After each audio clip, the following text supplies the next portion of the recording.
দেখে নাও এডুকেশন পরীক্ষার প্রশ্নপত্র।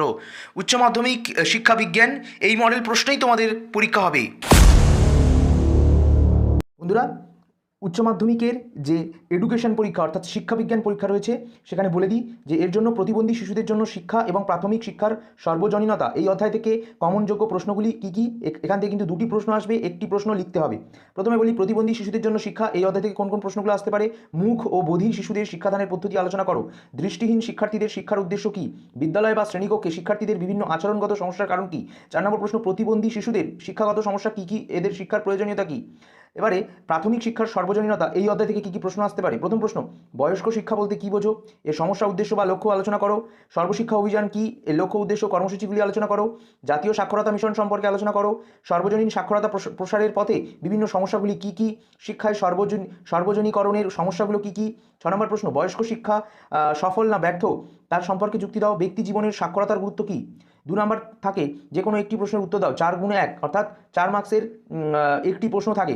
শিক্ষায় বিশ্বব্যাপী সামগ্রিক দৃষ্টিভঙ্গি এবং শিক্ষায় প্রযুক্তির ভূমিকা এই দুটি চ্যাপ্টার থেকে দুটি প্রশ্ন আসে, যে কোনো একটার উত্তর লিখতে হয়। শিক্ষার বিশ্বব্যাপী বা সামগ্রিক দৃষ্টিভঙ্গি থেকে কী প্রশ্ন আসে? 3টি প্রশ্ন দেখো ইম্পর্টেন্ট এবছর। জ্ঞান অর্জনের জন্য শিখন বা জানার জন্য শিখন বলতে কী বোঝো? এর উদ্দেশ্য পূরণে বিদ্যালয়ের ভূমিকা কী? 2 নম্বর প্রশ্ন, একত্রে বসবাসের জন্য শিক্ষার তাৎপর্য বা উদ্দেশ্যগুলি আলোচনা করো। 3 নম্বর প্রশ্ন, কর্মের জন্য শিক্ষার উদ্দেশ্য পূরণে বিদ্যালয়ের ভূমিকা কী?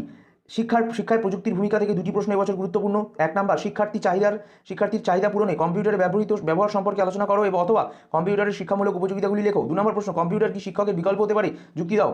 3 নম্বর প্রশ্ন, যে কোনো দুটি প্রশ্নের উত্তর দাও। 8x2 16 নাম্বার, অর্থাৎ 8 নম্বরে দুটি প্রশ্ন থাকে, যেখানে 16 নাম্বার থাকে।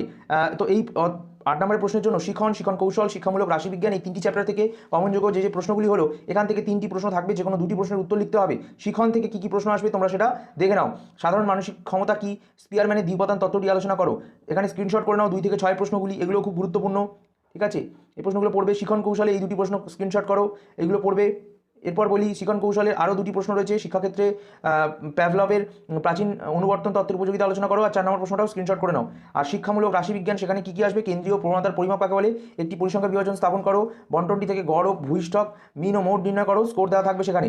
তো বলে দিই বন্ধুরা, এছাড়া এইচএসের এডুকেশনের জন্য ভারতীয় সংবিধানের শিক্ষার ধারণা, বিশ্ববিদ্যালয় শিক্ষা কমিশন, মাধ্যমিক শিক্ষা কমিশন, কোঠারি কমিশন, জাতীয় শিক্ষানীতি এই অধ্যায়ে 5টি থেকে অধ্যায় থেকে 5টি কমনযোগ্য প্রশ্নগুলি হলো, এখান থেকে 3টি প্রশ্ন আসে, একটি লিখতে হয়।